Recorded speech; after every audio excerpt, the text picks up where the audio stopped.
Sakartvelo, also known as Georgia, is a land of mountains and valleys that flows with shining gold, red wine, hot springs, and more often than not, blood. For a country that remains to this day, the history of the native Georgians stretches all the way back past the Stone Age. Here, the oldest wine on the archaeological record was found, dating to 6000 BC. Here, the tale of the Argonauts reached the Black Sea coast, giving rise to one of the most popular stories from Greek mythology, Jason and the Golden Fleece, thus showcasing the interconnectedness of Georgia to the rest of the world, even during the dawn of the Bronze Age. The Kartvelians, or Georgians, made their home on the Black Sea coast and interior valleys of the Caucasus mountain range. Indeed, these mountains would prove to be the best friend of the Georgians, as the Greater Caucasus shielded them from the likes of nomadic invaders from the Eurasian steppe, and the Lesser Caucasus from the Persians of the Iranian plateau. Not only did the Caucasus Mountains prove to be a cradle for Georgian civilization, but it is also one of the most vital junction points in the world. The Caucasus Range stretches over an isthmus between the Black and Caspian Seas and creates an intersection that completely cuts off every single direction.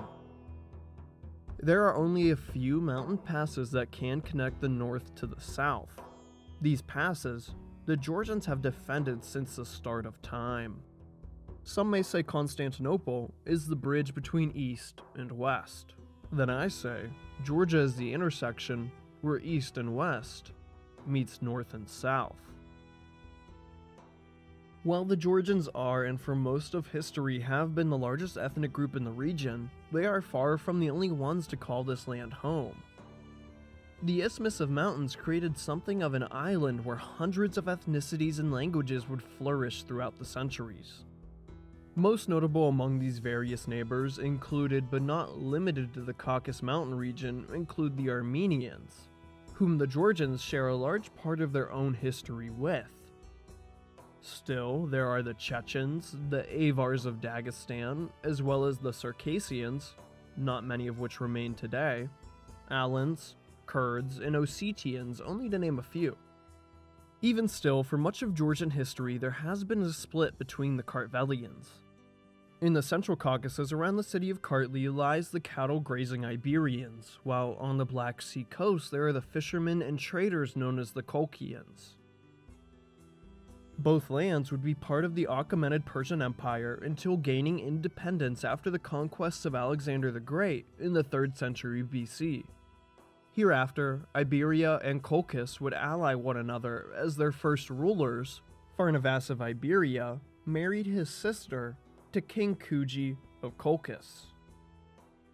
The kingdoms of Iberia and Colchis flourished for a time before eventually becoming a battleground for various Iranian-based empires, steppe nomads, the Diadochi, and eventually the Romans. In the years of chaos, roughly from 100 BC to 500 AD, the Georgians found something that they would never quite let go of. In 337, Iberia, under King Mirian III Chosroid, became the 3rd country in all of world history to convert to Christianity. About 100 years later, the namesake of Georgia, King Vakhtang Gorgasali, split from the Roman Church and created the Georgian Orthodox Church that remains the state religion to this very day. The kingdom of Iberia that he ruled over faced decline until its eventual conquest at the hands of the Sassanid Persian Empire. For the next 300 years, the once mighty kingdom of Iberia would be reduced to a vassal state, ruled over by squabbling princes from a variety of royal families. Eventually, the emerging Abbasid Caliphate would annex the princely state of Iberia in 786, and for the next 30 years it would remain part of the Caliphate. Eventually, in 813, the Princedom of Iberia would be revived as a Byzantine March vassal under a new and powerful family called the Bagrationi, who would come to rule Georgia for the next millennium. Along with their Bagratid cousins and allies in Armenia, the two states rose from Abbasid domination to carve out their own nations. While the Bagratid sister branches produced excellent generalship, They were also their own worst enemy, as they quickly fell into open warfare, dividing and fighting over the little land they controlled in Iberia. While the Iberian Bagratids were shuffling for power, other Georgian kingdoms were solidifying their positions on the map. These included the all-powerful Kingdom of Abkhazia, who rose to prominence under their own Anshabadze dynasty. In the east, surrounded by Christian states, was the small yet powerful Emirate of Tbilisi, which would prove to be a thorn in the side of the Bagratids for many years to come. Beyond Tbilisi, there lies two more kingdoms of Kartvelians. Going along the Caucasus Mountains are the Kakhetians and their dynasty of ruling prince-bishops. The farthest east of the Kartvelian kingdoms was Hereti, who long bordered, fought, and integrated with the local Caucasus Albanians in what is now modern-day Azerbaijan. This is the world that a boy named Bagrat would be born into, a world of division that he was to one day unite, where he would lay the foundations for a country that remains 1,000 years after his death and into the present day. Bagrat Bagrationi was born in 960 AD in the city of Kutaisi, which remains one of the oldest continuously inhabited settlements on Earth. He was the son of Gurgen, king of kings of the Iberians, and Gorandukt, the daughter of Abkhazia's most powerful, King George II. While Gurgen may have held the title King of Kings of the Iberians, in actuality this could not be farther from the truth. At this time, the Bagrationi family of Iberia was split between two main power bases: the ruling family of kings and a supposedly less powerful dynasty of princes who ruled from the western province of Tau. While the princes of Tau were technically under the suzerainty of the Kingdom of Iberia, they held much more autonomy than was suggested by their rank. In fact, it can be said the most powerful Bagrationi at this time was not even King Gurgen, but his cousin, Prince David III of Tau. Prince David, widely regarded as David the Great, was a highly energetic figure.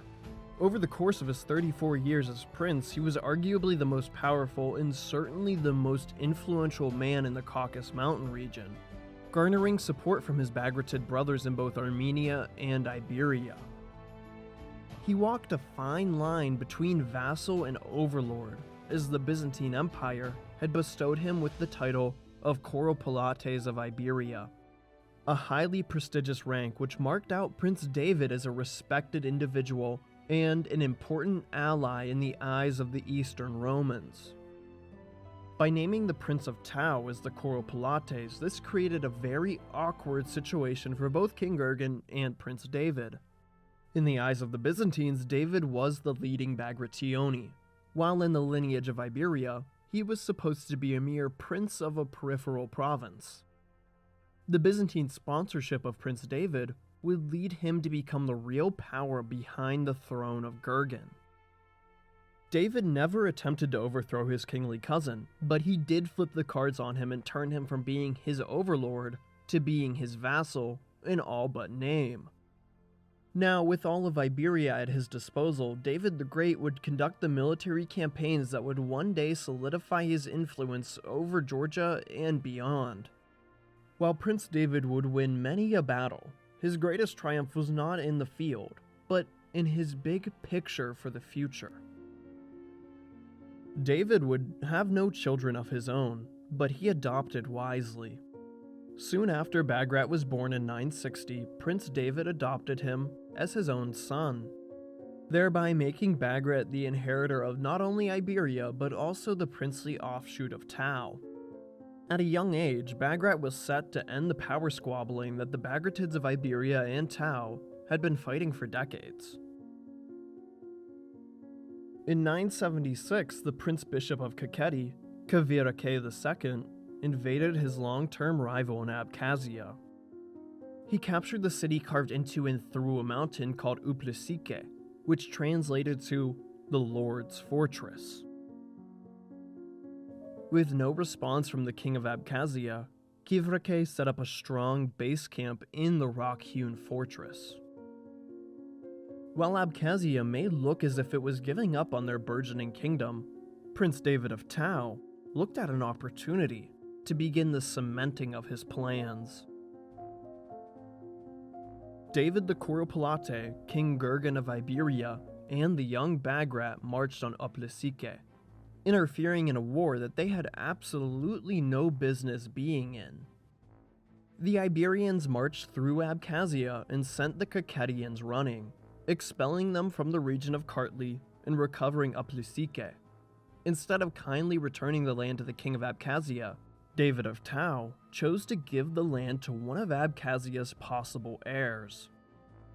Bagrat was installed as Duke of Kartli at only 16 years old, although he still was under the regency of his two fathers, showing that the true defender of Abkhazia was not its old, blind, and sorrowed King Theodosius. Instead, it was his nephew, Bagrat, the possible inheritor of both Abkhazia and Iberia. With Duke Bagrat of Kartli settling into his new palace, it didn't take long for Kivrake the Kakhetian to return. The Kakhetian army took Bagrat and his advisors by surprise. The young and exceedingly important Bagrat was captured by Prince Bishop Kivrake. With the most important teenager in Georgia as a hostage, one may expect this to make Gurgen and David, Bagrat's biological and adoptive father, to take a safe approach in recovering their heir apparent. Instead, the prince and his king assembled their armies to retake Bagrat and Kartli by force. David and Gurgen retook Uplisike and sent the Kakhetians fleeing once again. Soon after, Kivrake gave up on his ambitions in Kartli and agreed to release Bagrat after being paid a massive sum of gold. Gold that Kivrake would never get to use, as he died soon after the release of the young Bagratid Duke. His youngest son, whose name was also David, became the new Prince Bishop of Kakheti. With Bagrat's place as Duke of Kartli restored, the time to swipe Abkhazia was finally open for Prince David. By 978, the last remaining brother of Bagrat's mother, Theodosius III, sat on the Abkhazian throne as the last remaining male member of the Anshabadzi dynasty, who had ruled over this land for more than 200 years. Theodosius was a weak, blind, and sorrowed king who plotted against his older brothers when they were the king, leaving him to be blinded, exiled, and disgraced on multiple occasions. It's safe to say that the Abkhazians did not like their king. They already started looking towards the future, just as Prince David had foresaw. Abkhazia was to be inherited by Bagrat, eventually, and he already ruled in Kartli. Why not just replace the weak and sorrowed Theodosius with a young duke who has powerful allies?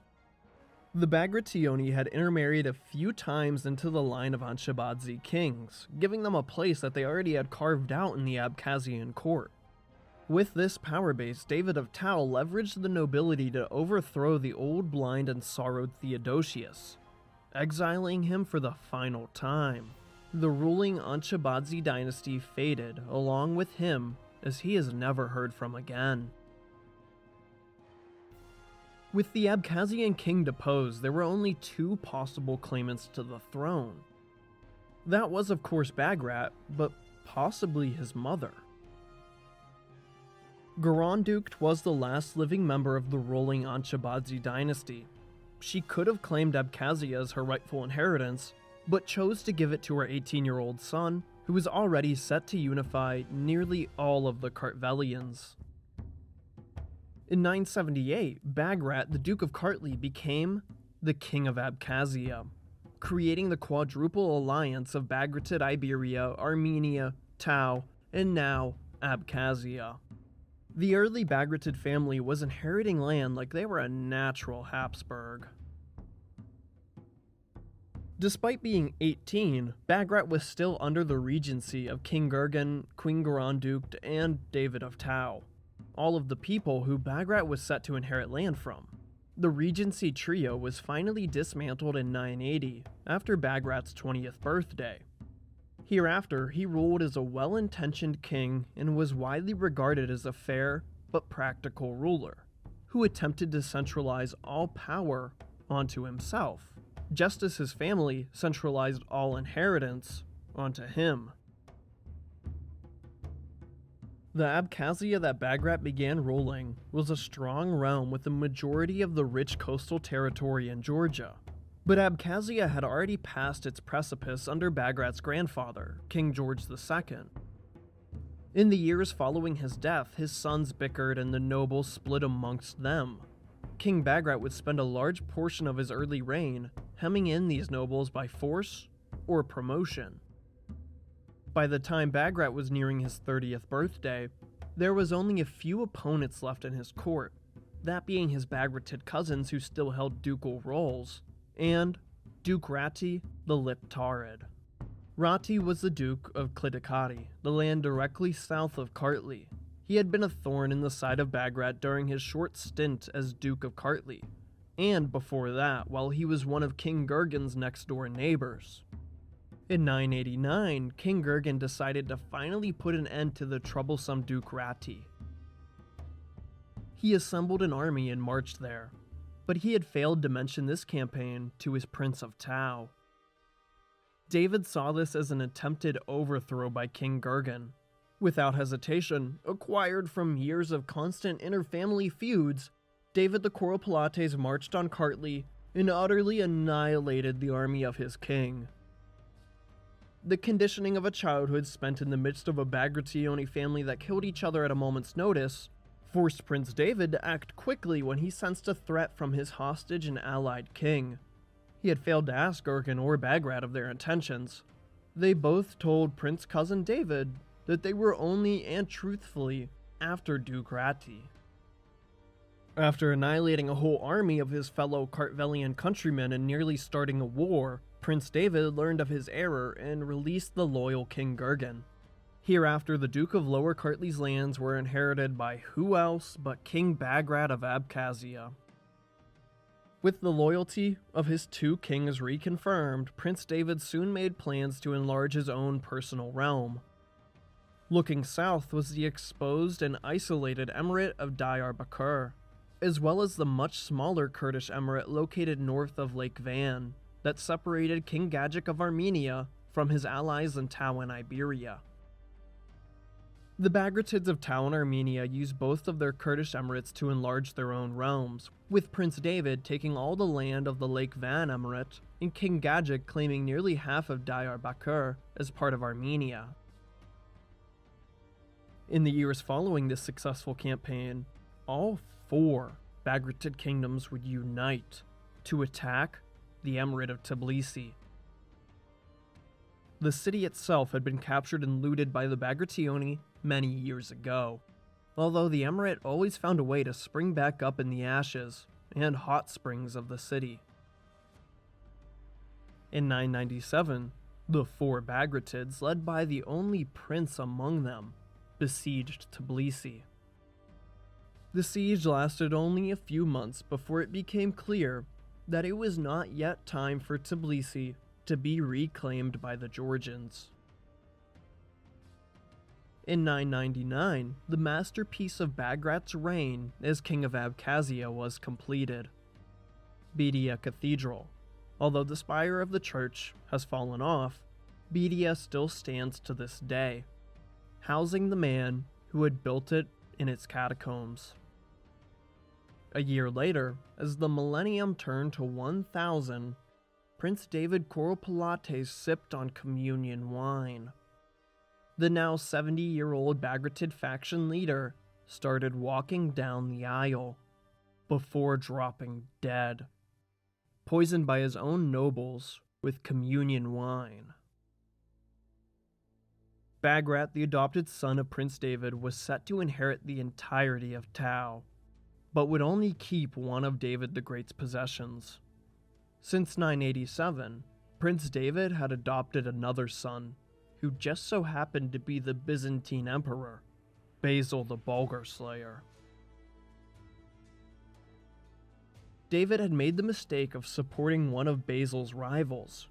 After the Bulgar Slayer slew David's armies, he forced the Prince of Tau to adopt him, and promise all of his land to the Byzantine Empire, just as he had promised it to Bagrat. The death of David meant that Bagrat and Basil were set to inherit the same land, and no one got in the way of the spicy Bulgar Slayer. Basil, upon learning of his Kuropalate's death, arrived in Tau and started claiming the land as his own, using his army to lift the Georgian guards and soldiery in a mostly peaceful manner. Tau fell, with only one conflict occurring over that time: a riot that had broken out when a Georgian soldier refused to let go of a bale of hay that he owned. A Byzantine Varangian guardsman grew angry with him and stabbed him, causing a chain reaction that would result in the Varangians going full Viking mode and plundering a small town. Basil had added a sizable chunk to his eastern border, including a field that would prove to ruin the Byzantine Empire, a place called Manzikert. Despite depriving Tau from Bagrat, he did agree to meet with the king of Abkhazia and his father in Iberia. In an attempt to maintain a Georgian ally in the Caucasus, Emperor Basil endowed upon King Bagrat the title of Kuropalates of Iberia. Seeking to cause interference between father and son, Basil gave King Gurgen the less prestigious title of Magistros. However, this only served to strengthen the relationship between Gurgen and Bagrat, as they now both feared what might happen if Basil decided to keep stealing inheritances. In 1001, King Gurgen of Iberia, finally freed from his princely overlord, took the initiative and assembled an army to conquer Tau in his son's name. The king of Iberia was forced to face one of the Byzantine's finest generals, Nicephorus Uranus. Over the course of 2 years, Gurgen gained very little headway in Tau and was defeated on multiple occasions. By 1002, Gurgen withdrew and signed a peace treaty with the Byzantine Empire. In this year of defeat, there would still be a victory. King Gurgen would see the birth of his first and possibly only grandson. He would happen to share the name with the country that Bagrat would create. His name was George, or in his native tongue, Georgi. Bagrat may have had another son, who he would name Basil. This, however, has not been proven. All that we know about this Basil is that he was a Bagrationi who joined the clergy, leaving him out of the political scene regardless of who his father might have been. A year after the birth of Georgi in 1002, Bagrati Cathedral would be finished. This Georgian Orthodox masterpiece was restored recently and before that was considered a UNESCO World Heritage Site. The most striking thing about Bagrati Cathedral was that it was built in the hometown of King Bagrat, good old Kutaisi. For the next 5 years, the father and son dual kings ruled their respective realms, who neared closer together the older Gurgen grew. Eventually in 1008, King Gurgen died, and just as planned, by the will of his ambitious prince, his only son, Bagrat became the king of Abkhazia and Iberia. And for the first time in history, eastern and western Georgia were unified into one kingdom, the Kingdom of Georgia. After what could potentially be hundreds of thousands of years, most of the Kartvelians were now under the domain of their very own nation. While Abkhazia and Iberia were by far the most prosperous of the Georgian kingdoms, there were still 2 Kartvelian kingdoms deep in the mountains to the east: the bishopric princes of Kakheti and the frontier kingdom of Hereti. One of Bagrat's first actions as the first king of Georgia was to unify the rest of the Kartvelians by means of conquest. The first in his path was the son of the Kakhetian king, who had captured Bagrat when he was only a helpless 17-year-old Duke of Kartli. The eager King of Georgia was lured into Kakheti and ambushed by the Prince Bishop. Bagrat's first campaign on his own would see him fleeing from Kakheti in defeat. The Eastern Kartvelians would remain separate from their western neighbors, for the time being, that is.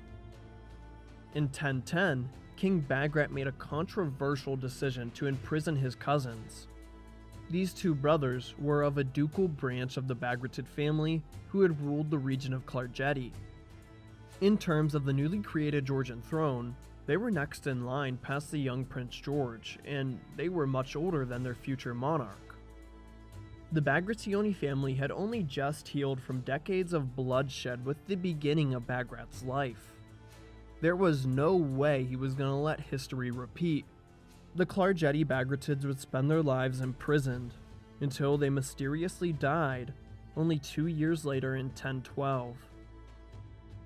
Bagrat may have done it in a terrible manner, but he had just completely centralized all Georgian Bagrationi possessions onto himself, creating a strong central authority at the core of the newly created Kingdom of Georgia. This would prove to benefit the Georgian monarchs for many, many years to come. After dooming his Bagratid cousins to a short life behind bars, Bagrat took a second jab at Kakheti. This time he was able to conquer the pesky Prince Bishopric before moving on to Hereti. Here the Kartvelians were few, as this was the frontier of land inhabited by them. Indeed, the Kartvelians were not yet alone here either. Despite this, King Bagrat conquered Hereti and unified all of the Kartvelian kingdoms under himself, becoming perhaps the most powerful Georgian ever born up until that point. The only thing missing from a 100% unified Georgia was the stubborn Emirate of Tbilisi, a rival that would prove a long-time roadblock in utter Bagratid dominance over the Caucasus Mountain region. Shortly after taking the lands of Kakheti and Hereti, the Kurds and Caucasus Albanians took their turns raiding into Hereti. Allying himself with his cousin, King Gagik of Armenia, just as he and David of Tau had, in a short time, they managed to capture the surrender of a few Kurdish towns. The campaign, although going smoothly, would be forced to a halt, as the Prince of Kakheti had returned from his exile. Prince Bishop David of Kakheti managed to inspire rebellion not only in his native Kakheti, but also in Hereti, creating a rival on near equal footing as King Bagrat. Bagrat veered his army around and retook Kakheti from the Prince Bishop. David withdrew all of his forces to Hereti, giving this land of mountain fortresses the proper garrison it needed to hold off the unifier. Bagrat tried to retake Hereti, but he failed to do so.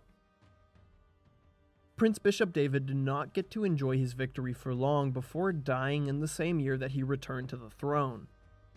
David's successor would reclaim the lost glory of their family and much more. In 1014, the last of Bagrat's 3 great cathedrals was finished. Unlike the previous 2, Nikort-Sminda Cathedral is one of the most well-preserved traditional churches in Georgia. The time couldn't have been better for Bagrat, as shortly after he opened his 3rd grand church, the unifier of Georgia passed away at the age of only 52 years old. He would leave the newly created Georgia in the hands of his 12-year-old son, the now King George of Georgia. King Bagrat III of Georgia was buried in the first church that he had opened at Bedia, where he supposedly remains to this day. In 2016, over 1,000 years after his death, the long overdue canonization of the first King of Georgia took place. The feast day of Saint Bagrat is on December 22nd. Perhaps Bagrat's legacy is the most important thing about him. He was the first king of Georgia, a country that still exists 1,000 years into the future. Bagrat is the founding father of Georgia, but he couldn't have done it if he was not born at exactly the right place and time. If not for Prince David of Tau, Bagrat may never be Kuropalates. Without his father, he would never be king of Iberia. Without his mother, he would never be king of Abkhazia. And without Bagrat, then who knows if or when Georgia may have formed as a united nation of Kartvelians. The most interesting part of Bagrat's story is everyone's willingness to give him land, even before the highly capable Bagrat could even speak. The Bagrationi and the split kingdoms of Georgia were tired of fighting one another.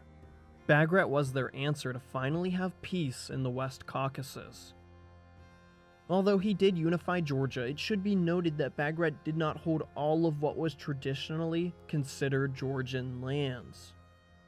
He never captured Tbilisi, and Hereti eluded him after he temporarily conquered the region. While he didn't unify every last bit of it, he certainly laid the building blocks for his descendants to complete his work. Now, it was up to his 12-year-old son to make the most of it.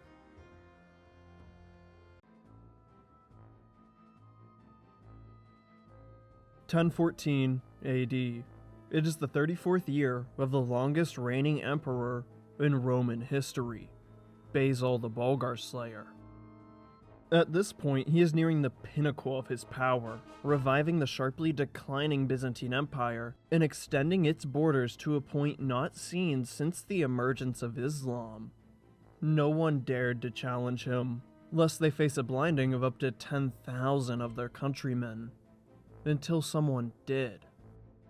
What kind of person would it take to confront the unchecked power of the Bulgar Slayer? Surely not a 12-year-old boy from a small country that has only existed for the last 6 years. But that's exactly who King George of the similarly named Georgia was. Basil would face one of his greatest trials in this inexperienced youth, and its young king. This is the Georgian-Byzantine War. George of Georgia was born in 1002. He was the son of Bagrat the Unifier, who at this point was the king of Abkhazia and the heir of Iberia. Although he was born an Abkhazian prince, by the time he was 6, he became the first prince of a country that bore his own name. When his grandfather died in 1008, the kingdom of Iberia was inherited by Bagrat, who unified his two lands into the country that we now call Georgia. Soon after becoming the first king of Georgia, Bagrat decided to unite the rest of the Kartvelian people by conquering neighboring Kakheti and Hereti. They both fell to Bagrat within a few years. But it didn't take long for a revolt to break out in Hereti, led by the Prince Bishop David of Kakheti and later his son, Kivrike III. At the age of only 12, George was thrusted into the seat of power when King Bagrat died in 1014. The nobles, whose power had long been reduced under the reign of the Unifier, sensed weakness in their preteen king and began picking. Led by the previously disgraced Liptarit dukes, the nobility filled the Regency Council and controlled the country. They would face their first challenge before Bagrat was even cold. From Hereti, Kivrike III, known as Kivrike the Great, took the opportunity to reclaim his lost ancestral lands in Kakheti. With the absence of central authority provided by Bagrat, the territory of Kakheti was lost without any major retaliation. It's surprising that the nobility didn't try to retake its eastern provinces, especially when considering the aim of their next target. In the year 1001, Emperor Basil and King Bagrat were in an inheritance dispute over the territory known as Tau. When the last prince of Tau, and Bagrat's adopted father, David III, fought a war with the Byzantine Empire, he was forced to leave his will to the Bulgar Slayer. Basil took Tau upon his death with little resistance, thus beginning the Georgian-Byzantine rivalry. The inception of George's reign coincided with a lost war in the east, and a conquest in the west. Led by Duke Liptarit III, the Georgians swept into Byzantine Tau, claiming the inheritance of the young King George. Meanwhile, in the Byzantine West, Emperor Basil was busy slaying the Bulgarians and could not spare the soldiers for a Georgian campaign on the opposite side of his empire. If Basil did decide to overextend the capabilities of his realm, then he would risk incurring the wrath of al-Hakim, the ruler of the Egyptian-based Fatimid Caliphate. Before starting their invasion, the Georgians concluded a military alliance with this Shia superpower, checking the otherwise reactive Byzantine military. By 1016, the Georgians had successfully kicked the Byzantines out of Tau. Emperor Basil, nearly at the end of his Bulgarian campaigns, decided to continue focusing his attention in the west and not the teenage King George and his many nobles.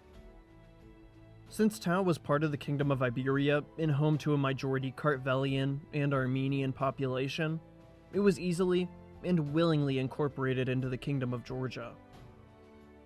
2 years later, Bulgaria was slain, and by 1021, Caliph al-Hakim was dead. With him went the Georgian alliance. With George isolated, Basil found a new dragon to slay. Upon learning of al-Hakim's death, Basil marched on Georgia, and by 1021 he was at the border fortress of Theodosiopolis.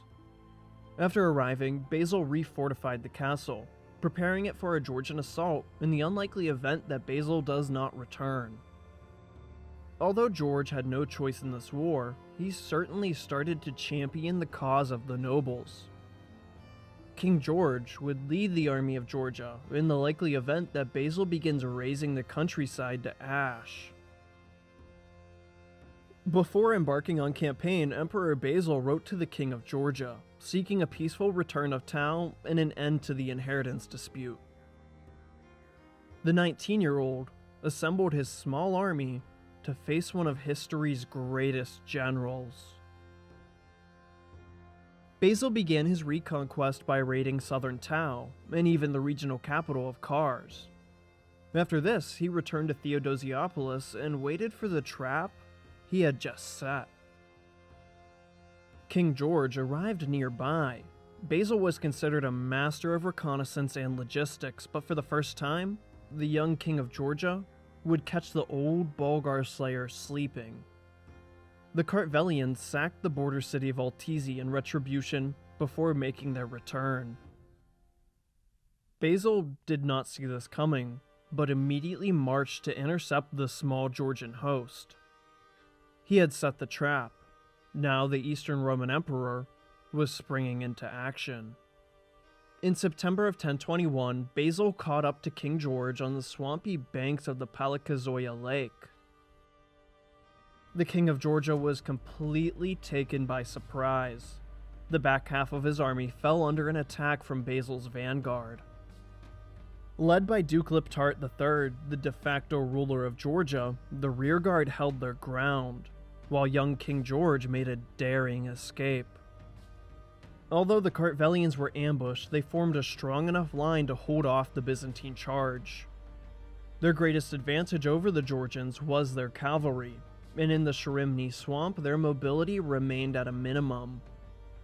With the battle being a test of men on foot, the Georgian mountaineer infantry, wielding their trademark maces of many different makes and models, successfully repulsed the Byzantines. Duke Liptart had a chance to make a run for it. Instead, he decided to make a last stand to ensure the safety of King George. Despite being the head of the otherwise corrupted nobility, Liptart was willing to give his life for the young king. The Duke waited in his swamp while the rest of the Byzantine army reinforced the vanguard.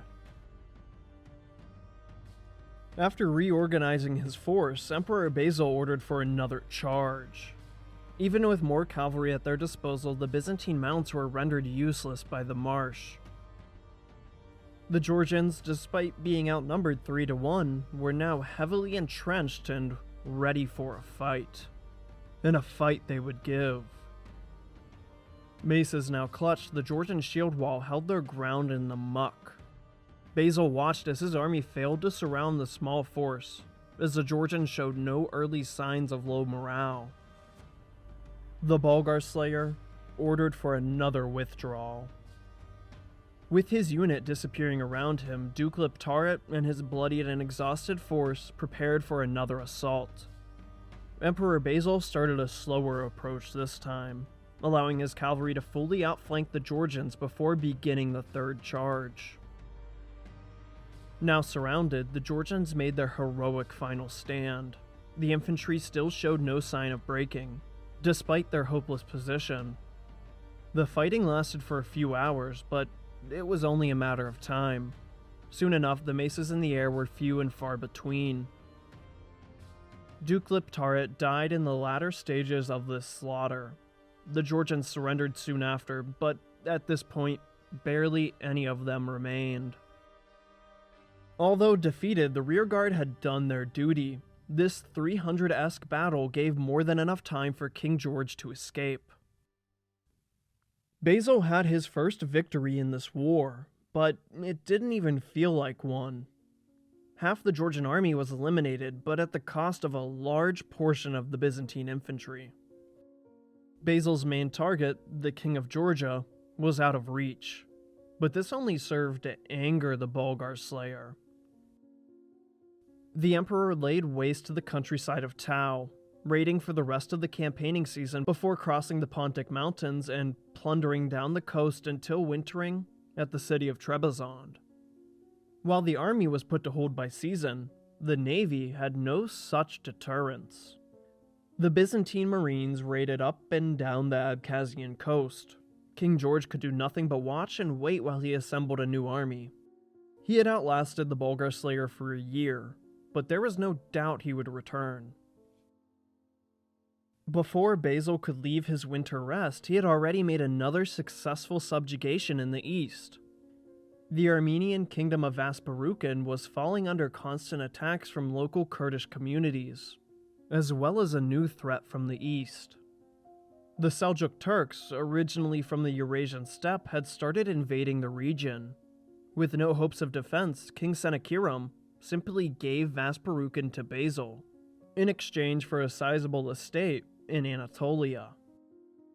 This would have no impact on King George, if it was not for his wife and the mother of his children, Mariam, the daughter of King Sennacherib of Vasparukan.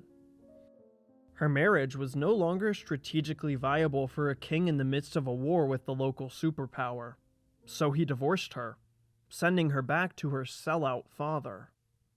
Mariam was gone, but soon enough, she would return.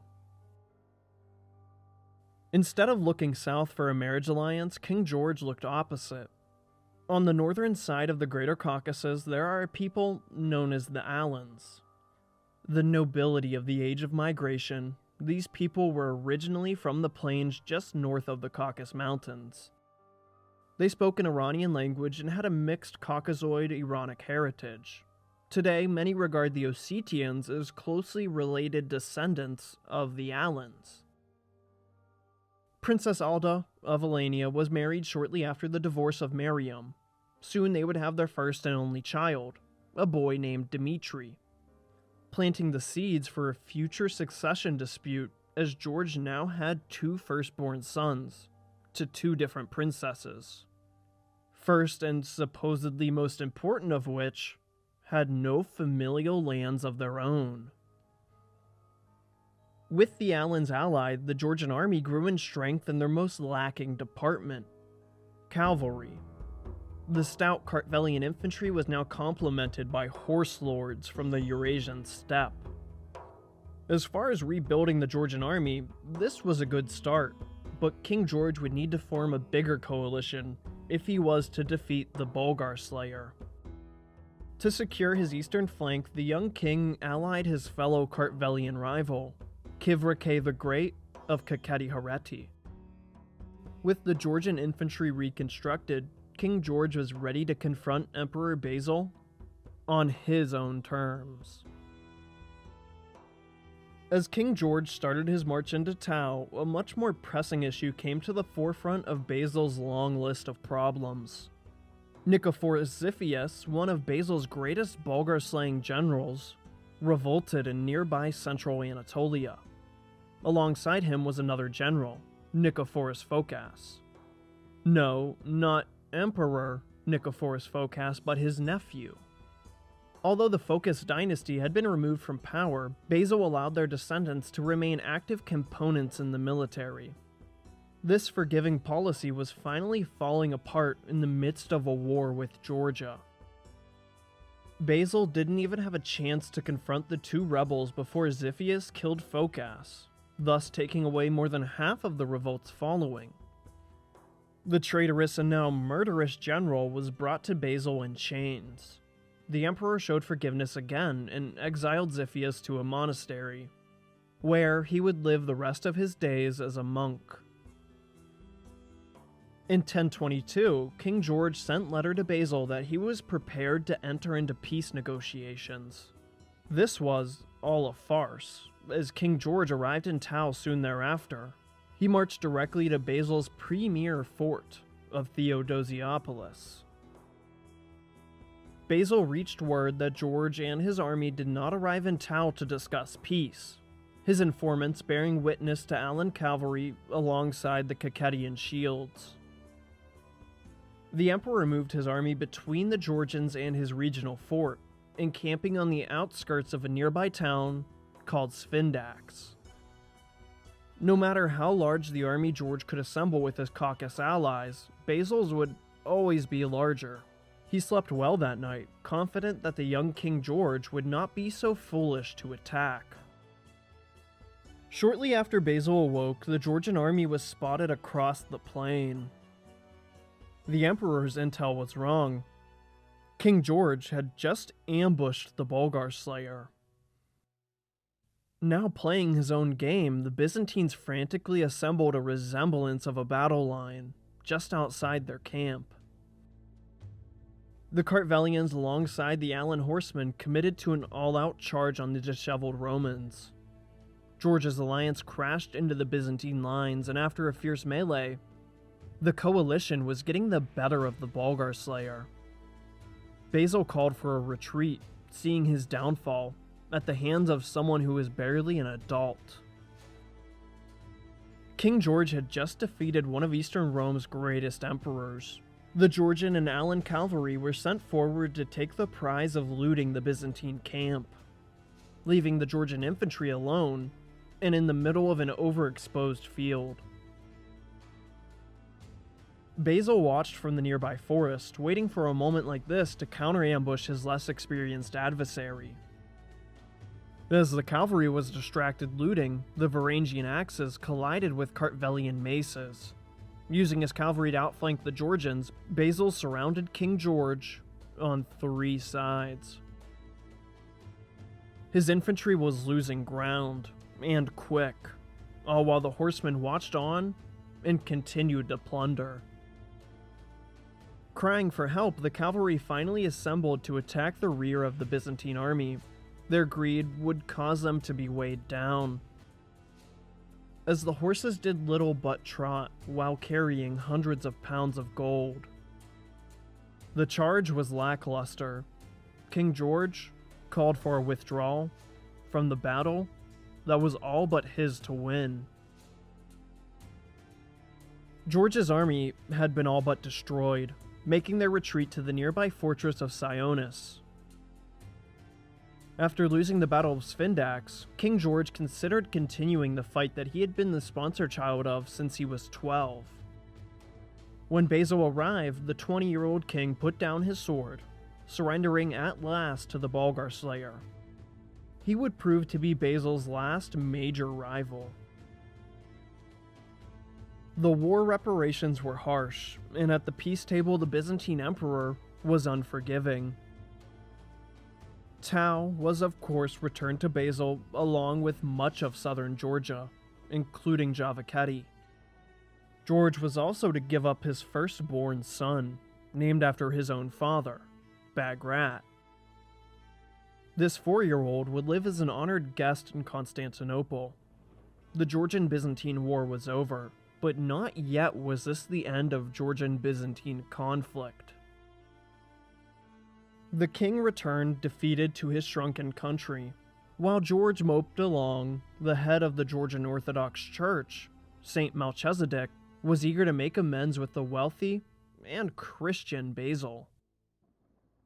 He arrived in Constantinople in 1023, no doubt checking in on the captive Prince Bagrat. Soon enough, Basil granted Melchizedek the funds to construct a cathedral in Georgia called... I'm not even going to try to say that one, but it translates to the Cathedral of the Living Pillar, which is pretty cool. This religious overtone at the end of the Georgian-Byzantine War was supposed to smooth over the recently rocky relations, and it did, but not for long. In 1025, Emperor Basil died a month shy from 50 years reigning as Eastern Roman Emperor. Shortly after this, Prince Bagrat was returned to Georgia, but not without a hiccup. The new emperor, Constantine VIII, recalled the Kartvelian prince to remain as a hostage, but he was too late, and King George would not give up his son before starting another war. We already talked about the descendants of one of the great dynasties of Eastern Rome, so why not talk about one of the earliest members of an even greater dynasty, the Komnenoi. Strangely, his name was also Nicephorus. Nicephorus Komnenos, that is. After King Sennacherib of Vaspurakan gave his kingdom to Basil, it was placed under the protection of Nicephorus Komnenos. In 1026, however, he was caught plotting a revolt. On a more serious note, he was caught talking to King George of Georgia without permission from the emperor. Komnenos was imprisoned and brought before Constantine, who ordered for his blinding, alongside 8 of his other co-conspirators. After this, he is never heard from again. As Georgian-Byzantine relations were boiling to the point of another war, King George was assembling another coalition army to finally subdue a Basilist empire. But just before he declared war, he unexpectedly died in 1027, at the age of only 25. Suggesting foul play in the form of Byzantine spies, or more likely, his own nobles, who felt as though that they had lost control over their figurehead king. Either way, the nobles would get what they wanted, as King Bagrat IV came to the throne at the age of only 9. George would be buried alongside his father at Bagrati Cathedral, but his tomb would be robbed at some point. His coffin remains empty to this day. George was the first king of a country that bore his own name. He was a brave king, if not stupidly so. He took on the greatest emperor of the greatest empire of his day, and he nearly came out on top. Although his nobles had chosen the war, King George would champion their cause after Duke Liptarit gave his own life for him. I view King George as someone who had too much ambition for his own good. He was trying to turn Georgia into empire. The time would come for this, just not because of King George I.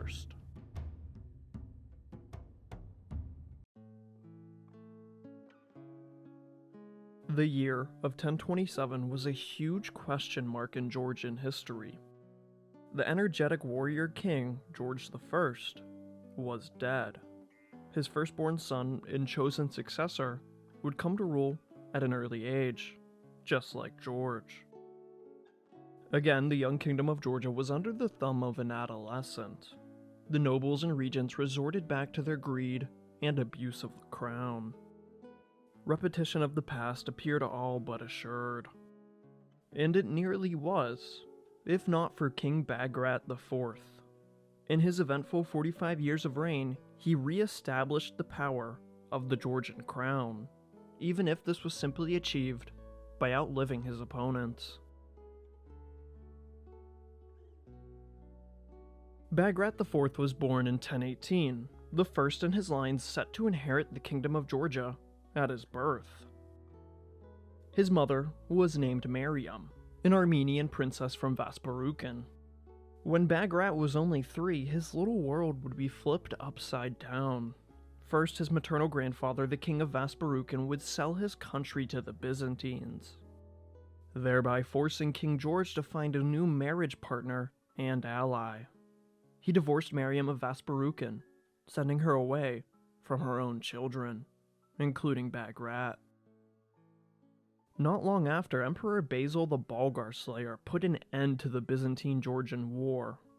The subsequent treaty would see Bagrat become a royal hostage in Constantinople. Here, Bagrat would remain until the age of 6, when in 1025 Rome's longest reigning emperor would die. With him gone, Georgia's future longest reigning monarch would be released from his captivity, but not without trouble. Once Basil's successor, Emperor Constantine VIII, wrangled the purple cloth, he requested King George to send his son back. He declined, and a race began. Constantine chased down the Georgian prince but could not capture his caretakers until they were beyond the border. There was no way King George would give back his son. After Basil had quelled the Georgians, Constantine immediately reignited the rivalry. Only 2 years later, King George mysteriously died at the age of 25. With foul play a likely culprit, the Byzantines and nobles had both gotten exactly what they wanted. A child king ruled in Georgia once again. If you thought King George had troubles with his nobility, what Bagrat would have to face over his long reign became a whole different kind of beast to slay. The 11-year Regency Council of Bagrat would be entrusted to a trio of influential figures.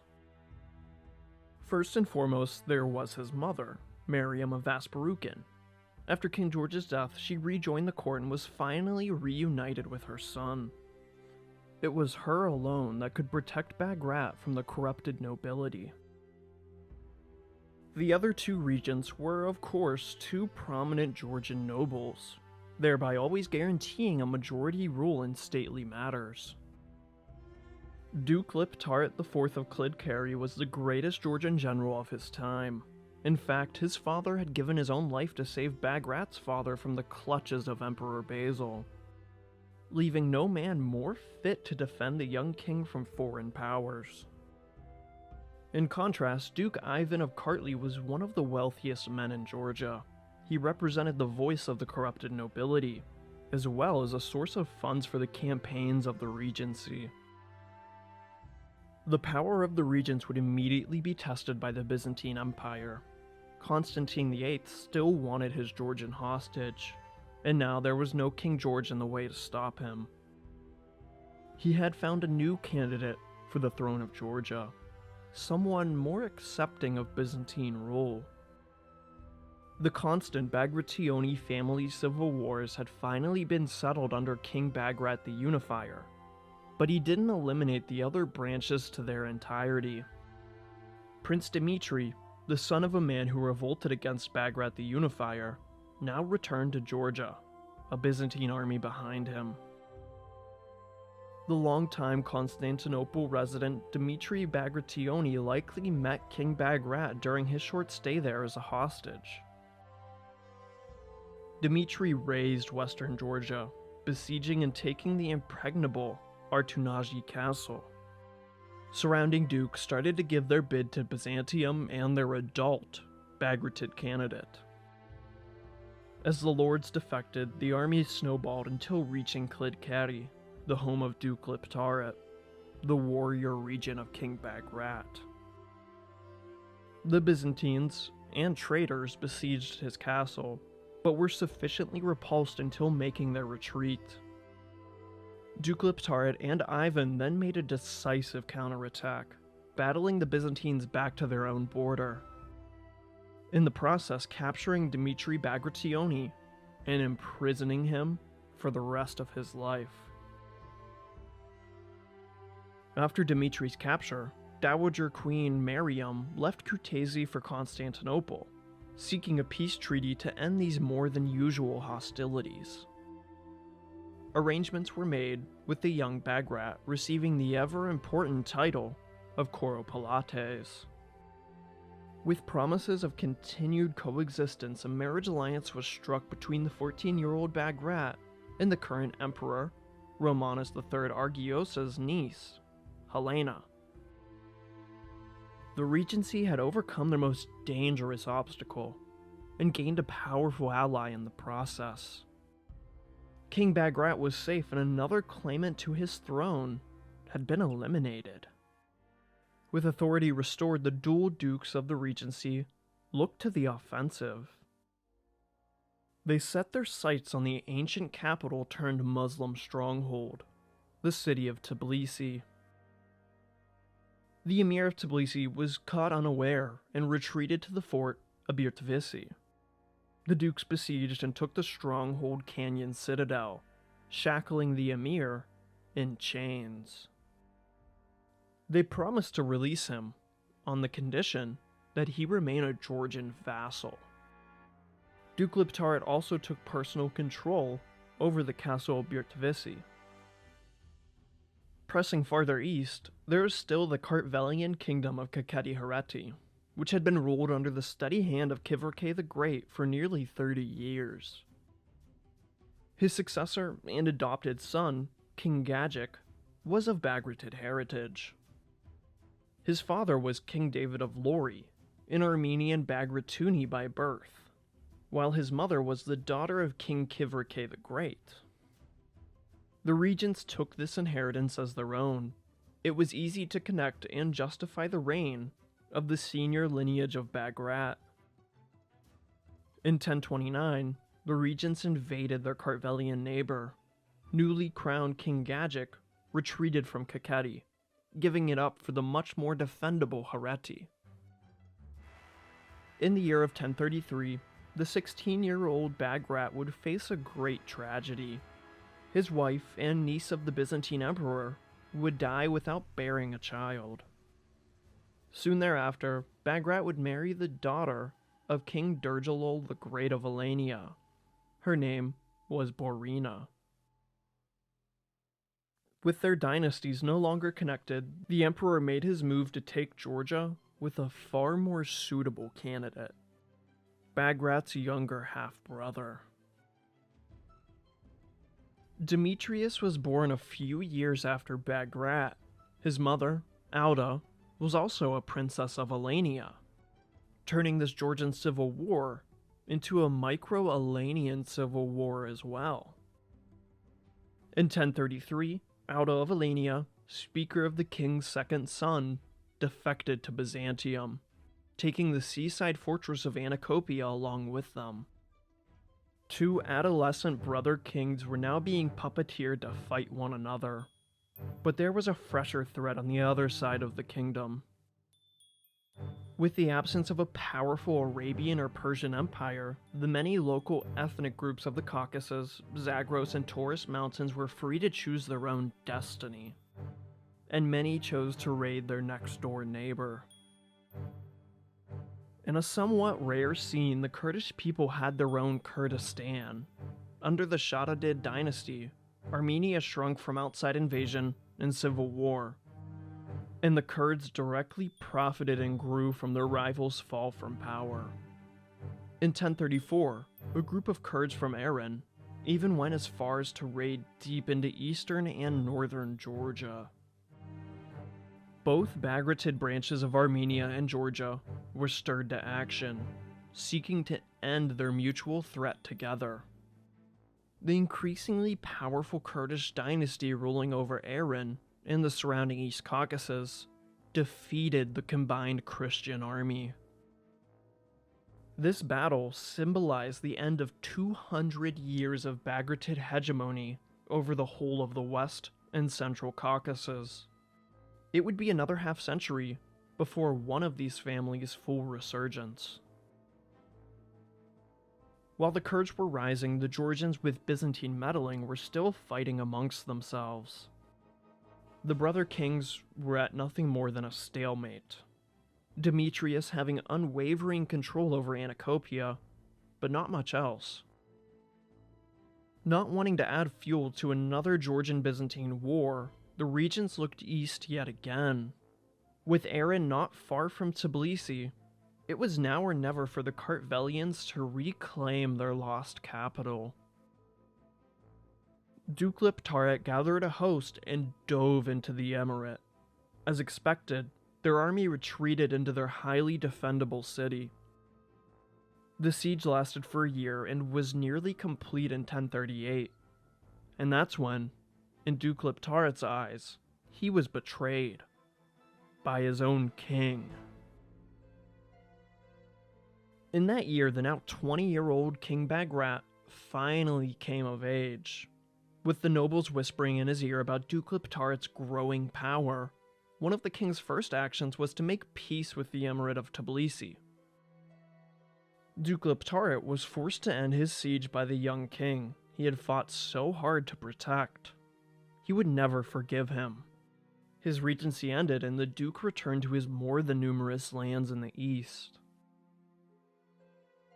After discarding one regent, the other decided to decisively act. Duke Ivan Abazadze was not as willing to let go of the reins of power as Liptaret was. He was always slightly jealous of Duke Liptaret, who seemed to be the senior member of the regency trio. He was happy to see him go, but not looking forward to what came next. While Bagrat was struggling to break out of his youth, Ivan had much more devious plans. If Bagrat would no longer let him rule Georgia, then Bagrat was no longer useful alive. Duke Ivan of Kartli, along with his 4 younger brothers, started orchestrating a plot to assassinate their newly ruling king. Somehow their plans slipped, and Bagrat, upon learning, had Duke Ivan and his siblings arrested. They would all live out the rest of their days in the dungeons, a far cry from their more than privileged upbringing. Although Liptaret hadn't betrayed King Bagrat outright, he was no longer a common fixture in the Georgian court, meaning that the only regent to stay by the side of Bagrat was his own mother. She would continue to be an influential figure in the realm until her death. Having been disgraced, Duke Liptaret decided to offer his services to a Bagrationi who could not refuse them. In 1039, he joined the opposite side of the Georgian Civil War, supporting the Byzantine-aligned brother of Bagrat, Demetrius of Anacopia. With Byzantium in the west and Liptaret in the east, Georgia would surely fold into itself. Not only this, but the king of Hareti, Gagik Bagratuni, allied himself to Duke Liptaret and retook his lands in Kakheti. Again, the Eastern Kartvelians were not easily swayed into the Kingdom of Georgia. The coalition grew further, with King David of Lori, the father of Gagik of Hareti, who also aligned himself with Liptaret. Demetrius and the Duke made a ferocious combination. Having someone as famous as Liptaret in your corner garnered more support away from Bagrat. The gains were slow, however, and could not outrace Demetrius. The would-be usurper died in 1042. His cause of death remains a mystery. Bagrat had lost an enemy and a brother, but this only served to strengthen Duke Liptaret more. The Byzantines did not pull out of Georgia, but switched their plan to giving their full support to the Duke. Now, one of Georgia's finest generals had the numbers to contend with Bagrat.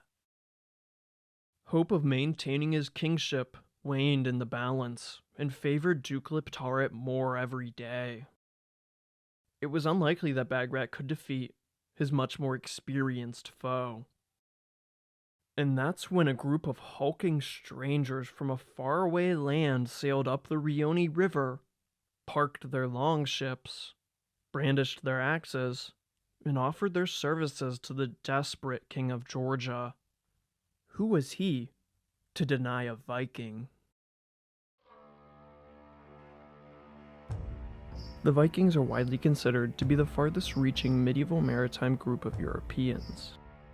Their longships brought the Norsemen as far west as the North American continent. But what about the opposite direction? While they crossed the Atlantic, the Orient presented a different kind of expanse, one filled with nothing but grass and a maze of navigable rivers. The Leif Erikson of the East was a man named Ingvar. More fittingly, he was chronicled as Ingvar the Far-Traveled. Although his origins are steeped in legend, Ingvar was a Swede by birth, and likely part of that royal family. In the early 11th century, Ingvar would make his first expedition south and east, into the domains of his Rus neighbors. He offered his services to none other than Yaroslav the Wise, one of the most important unifiers for an early Russian state. By 1030, Ingvar's wanderlust had gotten the better of him. He sailed through the rivers until entering into the Black Sea. Here he passed by Georgia and made a way for their Bagratid cousins, the Kingdom of Armenia. It's unrecorded if Ingvar got up to any raiding on this expedition. It was more likely that this was a reconnaissance mission. The Caucasus region, in contrast to nearby Constantinople, was largely unexplored by the Vikings. With the exception of a handful of devastating raids a century earlier that delved into modern-day Iran and Azerbaijan via the Caspian Sea and its adjoining rivers. Ingvar made it all the way to the Armenian capital city of Ani, where his expedition would rest for some time. If it was not blood they wanted in this journey, then it was more likely than not a trading expedition. It wouldn't be long before Ingvar was called back north by Yaroslav the Wise, who was in the midst of fighting the growing steppe threat of the nomadic Pechenegs. While the Rus had utterly destroyed the Khazar Khaganate, the power gap was filled by numerous groups, some of the most terrifying among them being the swift Pecheneg cavalry. Ingvar fought for Yaroslav, and with his help the Rus managed to hold the river highways and fight back the nomads. It would be some years after this that Ingvar the Far-Traveled would set off on his definitive adventure. In 1042, he once again sailed into the Black Sea. He had already met the Bagratid king of Armenia. Now it was time to meet his powerful, and more importantly to Ingvar, wealthier, cousin in Georgia. 26 ships and 3,000 fighting men made their way towards a country they called Sarkland, translated to Land of the Saracens. By the time Ingvar arrived in Sarkland and docked his ship at the mouth of the Rioni River, King Bagrat of Georgia was in dire need of assistance. A civil war, funded by the Byzantines and under the sway of the disloyal Duke Liptaret, had consumed Georgia for nearly a decade. Where the Varangians usually served in the bodyguard of the Byzantine emperor, and even fought the Georgians on multiple occasions, Ingvar the Far-Traveled would offer his services to Byzantium's greatest rival in the Caucasus. A battle to decide the fate of Georgia grew closer with every advance Duke Liptaret made.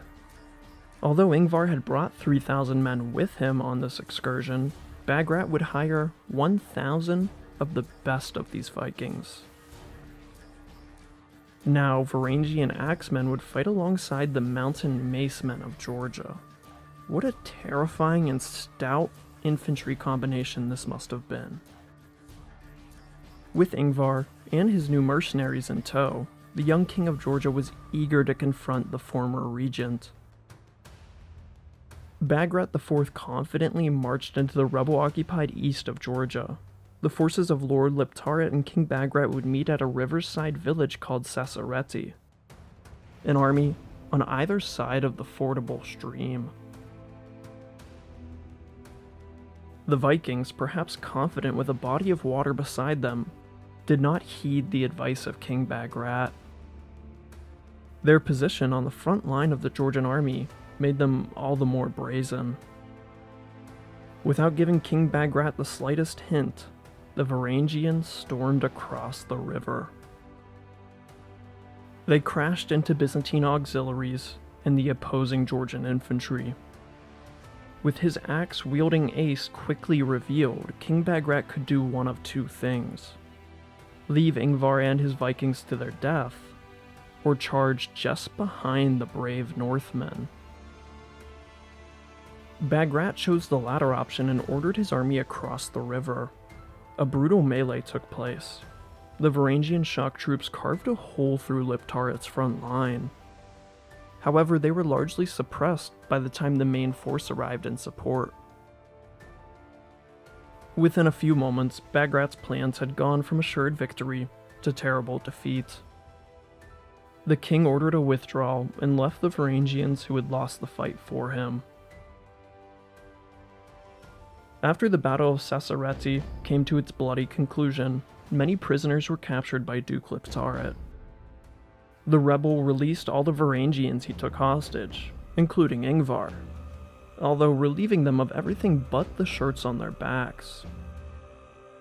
As for his fellow Georgians, Liptaret had them all tortured and even some blinded.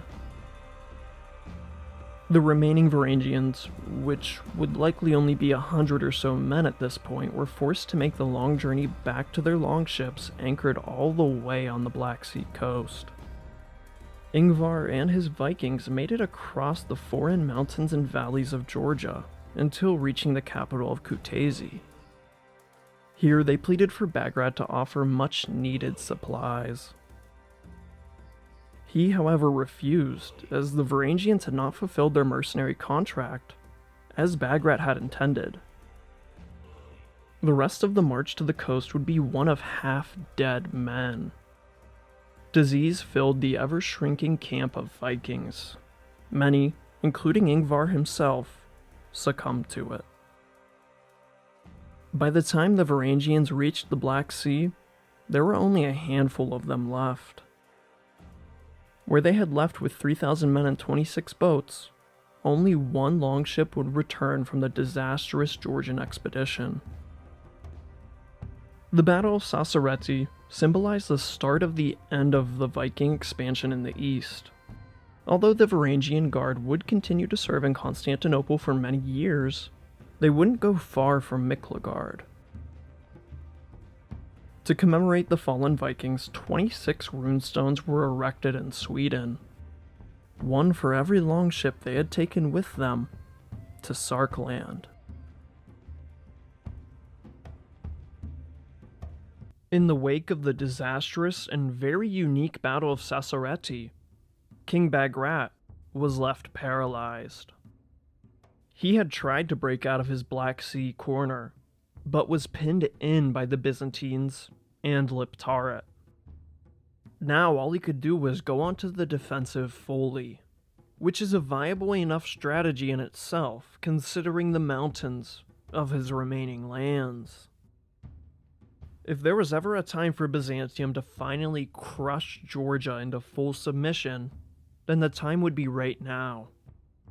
But the Byzantines had other Bagratids to fry. The king of Georgia's Bagratuni cousins in Armenia were next on the chopping block. Although the Byzantines had been soundly defeated by the Armenians at the gates of Ani in 1042, the same year the Vikings were in Georgia, Eastern Rome was intent on bringing Armenia into the empire by any means necessary. In 1045, the king of Armenia, Gagic II, was eagerly on his way to Constantinople, hopeful to put the years of bad blood behind Byzantium and Armenia. A permanent peace was what he was promised. What he got was imprisonment and forceful abdication of his throne, thus setting up and continuing a long trend of Byzantines betraying Armenian rulers. When it was all said and done, the Bagratuni Kingdom of Armenia was no more. Bagrat had only to look south to see the future fate of Georgia. There was only one thing left to do. Bagrat agreed to peace talks with the Byzantine Emperor, Constantine IX. He, for quite obvious reasons, did not go to Constantinople to discuss an end to the war. The diplomats of Eastern Rome would instead sit at the negotiating table, right beside Duke Liptaret. The cost of peace was steep, but something that had to be stomached in its entirety. Bagrat would officially lose half of Georgia to Liptaret. Although he was still a duke, the Byzantines showered him with illustrious titles and made him the de jure ruler of Georgia. Bagrat would now largely answer to him, and by extension, the Byzantine emperor. One contemporaneous historian even goes as far as calling Liptaret the king of Georgia, and he might as well have been one. While Bagrat had survived his civil war, he was back to square one. His former regent was once again calling the shots on his behalf. His destiny as a mediocre king was all but assured. For 3 years this remained, when finally, a sliver of hope appeared in a more terrifying threat. The Seljuks, far from their ancestral grazing lands in Eurasia, were growing at an unprecedented rate. They had already conquered most of Iran and now shared a border with the Byzantine Empire. The Turks were not dismayed by this, but excited with a rich and overextended empire at their doorstep. Just as the Byzantines annexed Armenia, the Seljuks started plundering that same land. In 1045, a major Seljuk raiding party sacked Byzantine-controlled Vasparukan, the homeland of Bagrat's own mother. Here, the Seljuks would defeat and capture the local Byzantine governor, lending free rein to continue their destruction westward. A year later, in 1046, a different Seljuk host began a farther-reaching campaign. They left their own lands, allied some of the local Muslims, such as the Emir of Tbilisi, and plundered their way across eastern Georgia. As Georgia endured its first of many Seljuk raids, Duke Liptaret was helpless in the face of this new threat. All he could do was hunker down and wait for the Turks to depart. By the time they left, the Emirate of Tbilisi had broken their blockade and were given back the lands they held before the rise of the Georgians. While this invading army was successful in raiding the rich fields of Georgia, their luck wouldn't continue after their departure. The Seljuk army went south, again into Vasparukan. Here, 2 Byzantine commanders, Aaron and Katakolon, defeated the Seljuk force, taking with them the plunder they had acquired from Georgia. Emperor Constantine IX, with at least one victory under his belt, decided to press his advantage. To attack the oh-so-offensive Seljuk Turks would be a bold move, but one that could put a swift end to their hegemony over the east. Duke Liptaret and the 2 Byzantine generals to defeat the Seljuks, Aaron and Katakolon, gathered their forces together and prepared to make a stand. As expected, the Seljuks did not let up, and sent an even larger invasion force west, yet again into Vasparukan. After the Seljuks sacked a few towns and even took the fortress of Artsy, the Georgian Byzantine army arrayed themselves on the field in front of another fortress in the Seljuk path of destruction. All 3 commanders present on the Byzantine side could not agree on a strategy. Aaron wanted to take a defensive stand, Katakolon wanted to take the fight to the Turks, and Liptaret didn't know what to do. When Seljuk forward scouts appeared at the front of their massive army, the 2 Byzantine generals both agreed that an attack was necessary to defeat the Seljuk regiments one at a time, if they could. For whatever reason, Duke Liptaret saw the day as unlucky, and declined any invitation to attack. By the next day, Liptaret's mistake had become all to see. The massive Seljuk force outnumbered the coalition some 5 times over. On either flank of the army, the Byzantine generals took up their position. Forming the center lines was Duke Liptaret and his heavy Georgian infantry. They waited nearly all day, until finally making their move. It was almost dusk when the armies of Georgia and Byzantium started to march against their foe. The opposing armies would fight throughout the entirety of the night. Exhausted men pushed back the Seljuk horde until dawn broke. The two Byzantine generals on either flank decisively defeated their opponents. But as they began to regather, it became clear that the Georgians in the center didn't have the same luck. Although they were still mostly intact, the center line was missing one very important man, Duke Liptaret.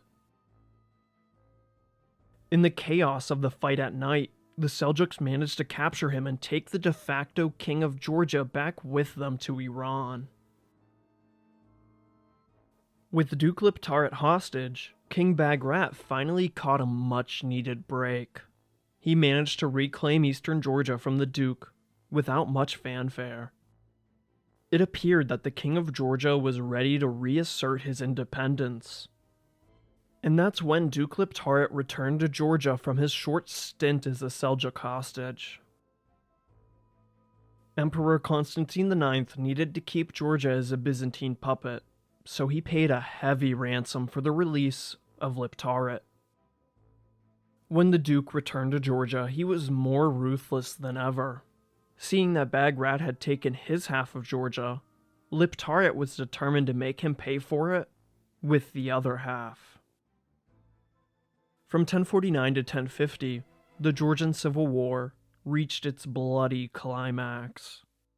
Duke Liptaret, with Byzantine aid, conquered all of Georgia, including the capital of Kutaisi. King Bagrat was forced to flee his own kingdom and seek aid from the source of destruction itself, the Byzantine Empire.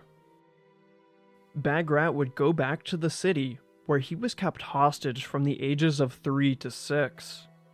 His return was welcomed by the Byzantine Emperor.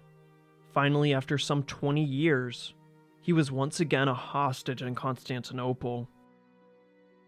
With Bagrat gone, Duke Liptaret ruled the entirety of Georgia on his own word alone. Without Byzantine supervision, he appointed Bagrat's young son, George II, as the new king of Georgia. And just like that, Duke Liptaret had recycled the regency. The Duke effectively ruled over a peaceful Georgia for 3 years. Despite his loyalties to only himself, Liptaret was perhaps a better ruler than Bagrat in this time. After all, he had much more experience in this self-created role. While Georgia had been subdued in its entirety, it was once again strengthening under the Duke, and that was just not okay with Byzantine foreign policy, who at this time was more focused on dividing and weakening its eastern neighbors than dealing with the true threat of the Seljuks. In 1053, Emperor Constantine IX released Bagrat from Constantinople and sent him back to Georgia. Now, with the tables turned and Byzantium in support of Bagrat, Duke Liptaret had lost his biggest sponsor. He made for a fighting retreat into eastern Georgia. Bagrat slowly reconquered his realm, regaining the favor of his nobles and dethroning his infant son. He had all but won the multi-stage civil war, but Duke Liptaret would just not give up. For 8 long years, the Duke fought a guerrilla war across Georgia.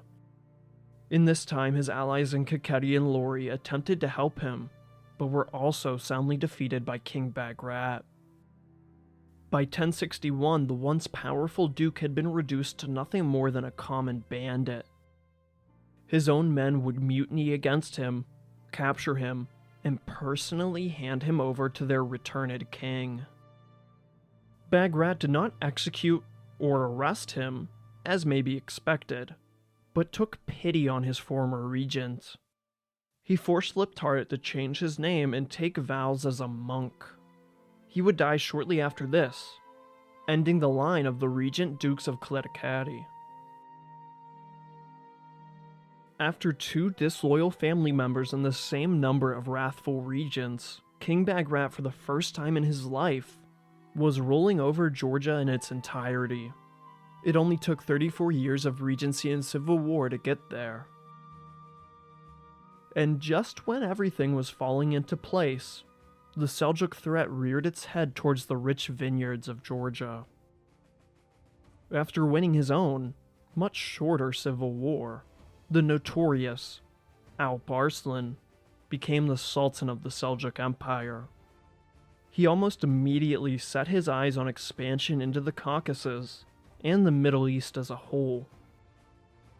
In the following year of 1064, Alp Arslan started his campaign west.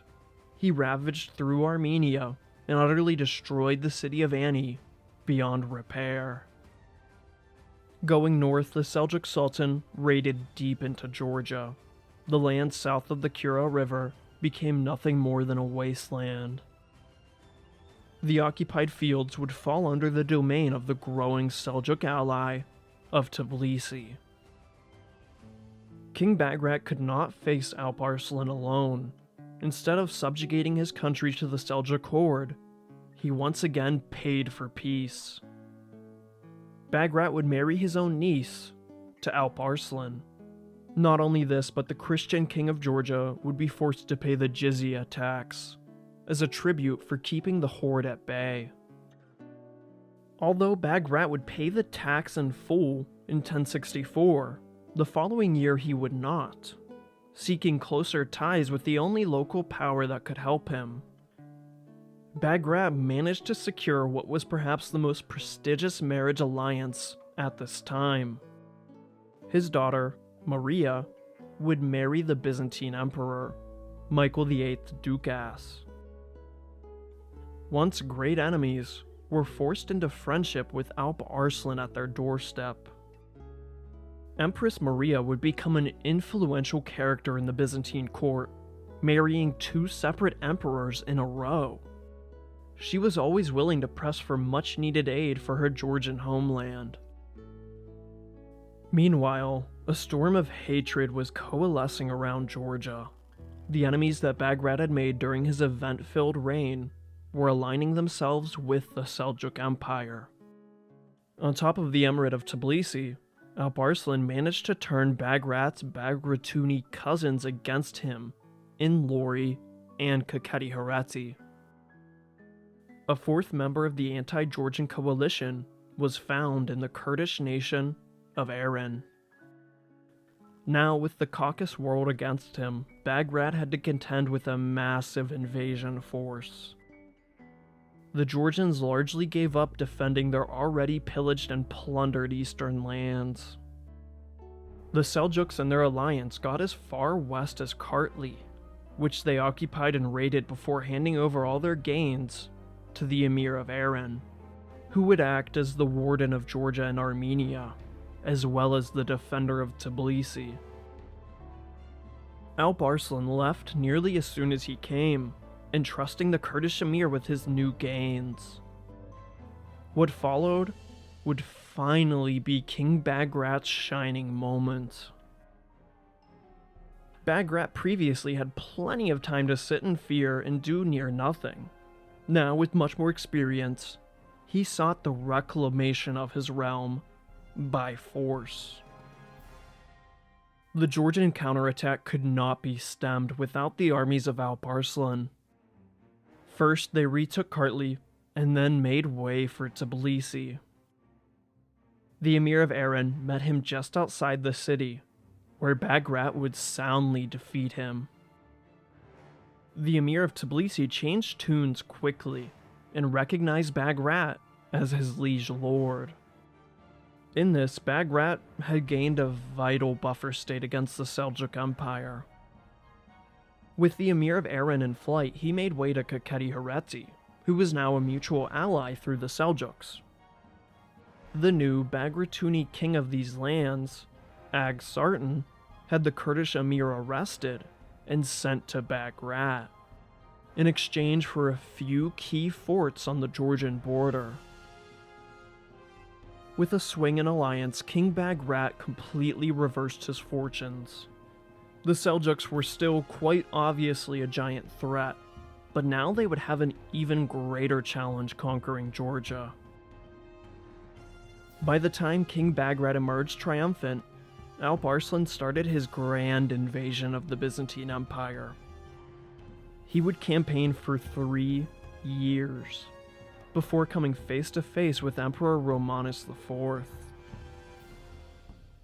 At the following Battle of Manzikert, in which Georgian soldiers were present, the Byzantines would be soundly defeated by the Turks, who managed to capture the emperor himself. Just like that, Bagrat was deprived of his greatest ally. The Byzantines began a swift withdrawal from their eastern provinces, letting the Seljuks have free reign over that land. It was soon after this disastrous battle that King Bagrat IV of Georgia passed away at the age of only 54. For 45 years, Bagrat was the king of Georgia, even if he only had full control of his kingdom for the last 10 of those years. In my eyes, Bagrat is a victim to his time and place in history. A child king is almost always doomed with disloyal nobles looking to take advantage. Although his reign was marked by decades of civil war and invasion, in the end, Bagrat redeemed himself and left Georgia in a better place than when he was born.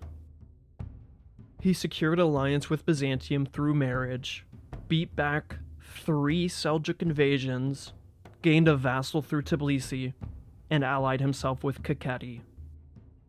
Bagrat IV had strengthened Georgia, but its place on the map meant nothing, especially with the Seljuks at the gates.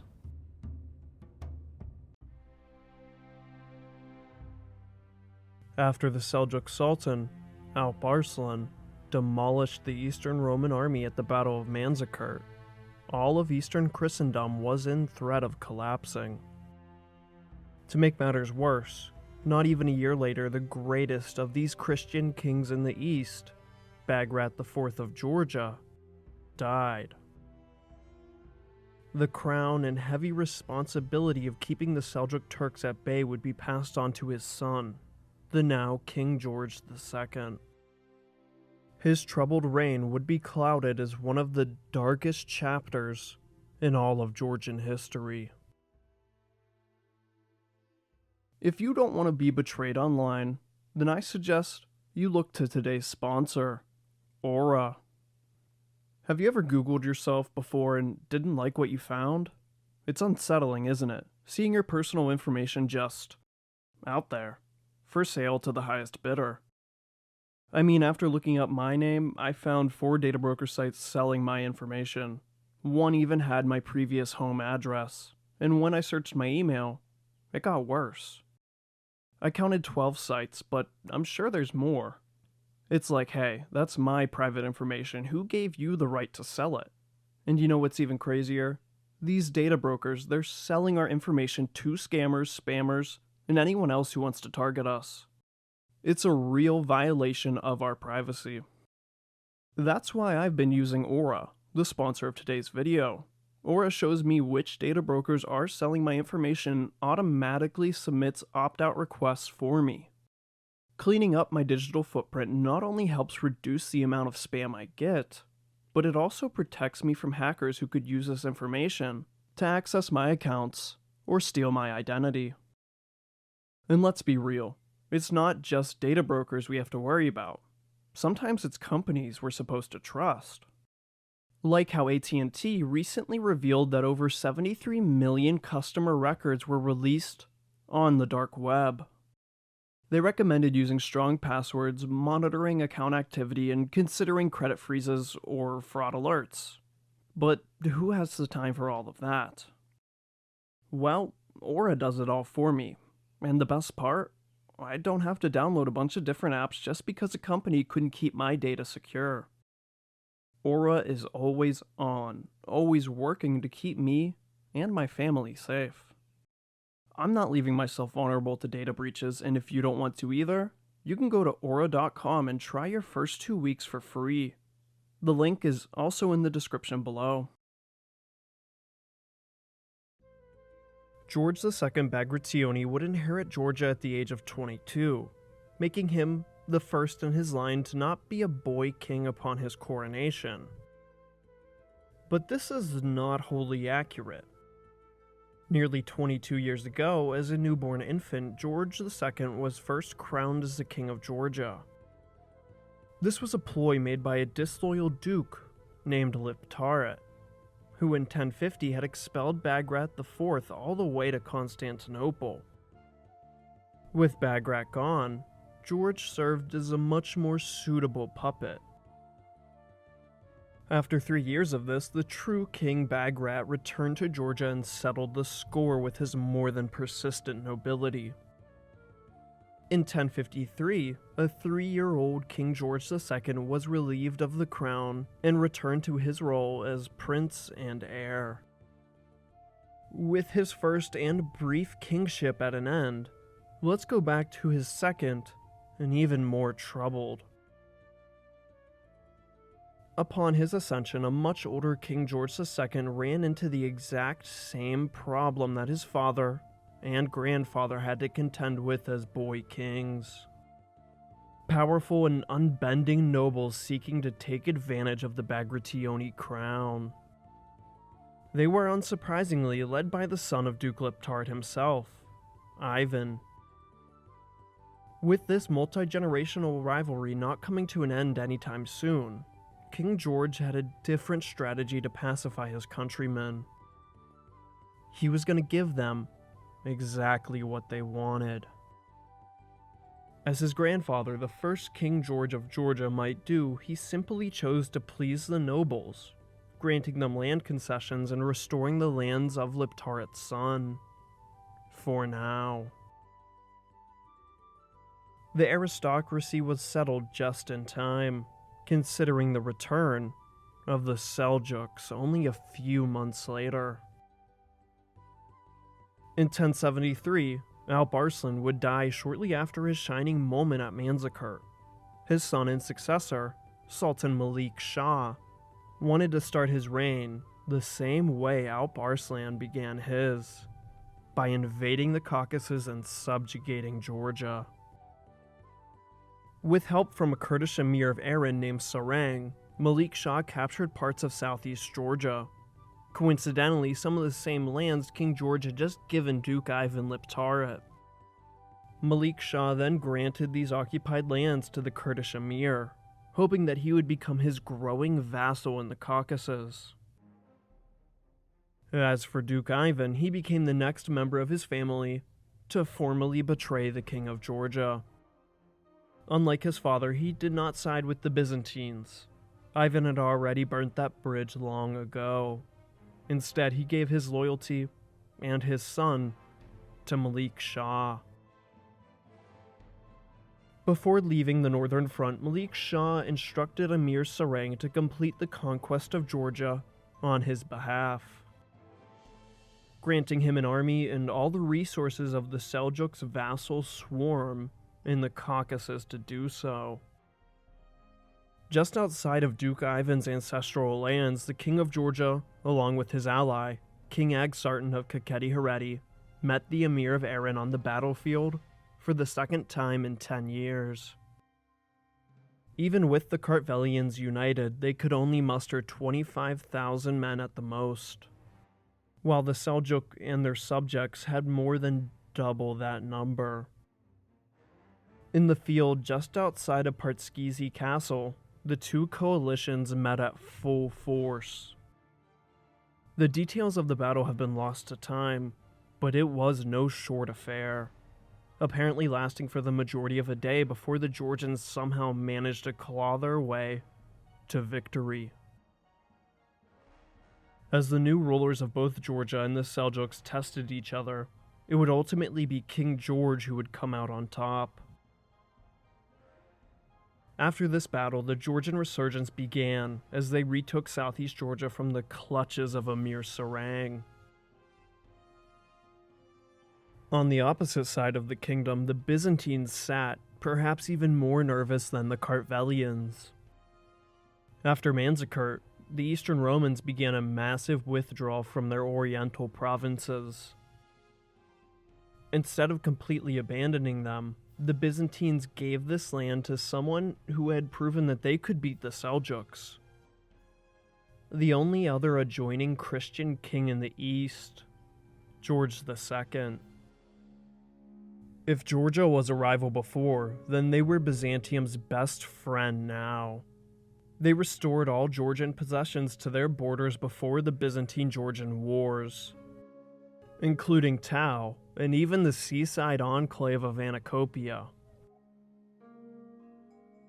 Not only this, but the Byzantine emperor who was married to King George's sister, Maria, granted George II with the most illustrious of Roman titles. While the rulers of Georgia and even ancient Iberia held the titles of Coripalates, Nobilissimus, and Sebastos, now King George II would be referred to as the Caesar of the East. While the title of Caesar was overused and underappreciated at this point, it's the principle of this that matters. It really shows how fast the tunes of foreign policy can change when the Romans perceive a larger threat. But was George II the right Caesar for the job? Could he hold back the Turks? Well, for a while, he did. While the return of a huge tract of land did make the Kingdom of Georgia that much more powerful, it also put them more directly into the crossfire of Sultan Malik Shah. It was Georgia alone who stood defiant against the Turks. To crush them would mean hegemony over the Caucasus and the Christian East. In 1076, the Great Turkish Invasion of Georgia truly began. If all before was only a prelude, then I'm sure you can imagine the outcome of this so aptly named conflict. Malik Shah personally led a grand host into the Caucasus. King George was forced onto the defensive and fell back towards the safety of the relatively untouched West. After continuing through Georgia, fires and ashes behind them, the Turkish army left the ruined fields. But some of these Turks stayed and settled in this newly conquered and fertile land. Year after year, Seljuk hordes poured into Georgia. King George being left helpless in the face of insurmountable odds. In 1080, the main Georgian army, led by their king, was soundly defeated by a Seljuk general. He promptly retreated all the way to the safety of Abkhazia. Although Abkhazia would surely hold, as it always had, the rest of Georgia was fully razed. The kingdom was now completely overrun. In the following year of 1081, King George did the only thing left to do. He started the long journey to Esfahan to personally submit himself and his country to Sultan Malik Shah. Upon arriving, he was forced into vassalization and made to pay a yearly tribute to keep the Seljuks at bay. While Malik Shah would never raid Georgia again, the rest of the Seljuk hordes heeded no agreement. What followed would be one of the darkest moments in Georgian history. The invasions continued in perpetuity. The Seljuks no longer came in the thousands, but tens of thousands of Turks began settling in Georgia. Farmlands and vineyards were destroyed and replaced by grazing lands for horses and sheep. The Georgian capital of Kutaisi and the stronghold fort of Artunaji were both burnt to the ground. Georgia was being torn apart, inside out. King George was paralyzed, only hoping to preserve some sense of the Georgian state remaining in Abkhazia. No matter how much the Seljuks raided, they still had a diplomatic touch to their style of devastation. To have one weak king ruling over the Kartvelians would mean Georgia and Kakheti Hareti would all be much easier targets together. A Seljuk host alongside a more than bitter Georgian army marched together on a man George had fought alongside not long ago, King Ag Sartan of Kakheti Hareti. After a great push into the Central Caucasus, the joint invasion was grinded down to a halt at the fortress of Vezhny. After half a year, Kakheti Hareti withstood the attack and forced King George and the Seljuks back. While there was only room for one Kartvelian king, the Caucasus was big enough to host a Kartvelian sultan as well. After the siege of Vezhny was lifted, King Ag Sartan converted to Islam and allied himself to the Seljuks. He died shortly after this, but his son, Kivrike IV, retained the religion of Islam and the Turkish alliance. For nearly a decade, the Turkish raids of Georgia continued and only grew in number. If something did not change soon, Sakartvelo would be lost for good. The straw that finally broke the back of Georgia occurred in 1088. A massive 6.5 magnitude earthquake rocked southern Georgia. Occurring on the day of Jesus' resurrection, as the churches collapsed, it was almost as if God himself was displeased with King George II. With dark times only getting darker, the Georgian nobility did what they did best. Led by the archbishop and tutor of the prince, the nobles overthrew their ruler and forced King George II to abdicate his throne in favor of his 16-year-old son. George was not killed or imprisoned, but only forced to place the crown of Georgia directly onto the head of their greatest king and first emperor, David the Rebuilder. After his retirement, George II remained by his son and stayed on as the most loyal of the young king's advisors. He died in 1112 at the age of 62, having seen Georgia be destroyed under his rule and restored under that of his sons. King George II is an example of an average king stuck in very dark times. While he did preserve Georgia long enough to hand it over to his son, the damage had already been done. The Seljuks firmly settled in the gates, the crops burned, the churches fell, and the Great Turkish Invasion would leave tens of thousands dead in its wake. If you'd like to support this stoic historian, feel free to do so on Patreon for as little as $1 a month. And join Derek Clark, Savak Leo Nazarian, Taj Guilford, Nick Vassian, Lazarus Dykos, Dave J, and Dalinar. Or become a YouTube channel member, like Derek Clark again, Donald Vincent, What? Why? Nick Vassian again, and GOD. Thank you guys for supporting the channel. I really appreciate it.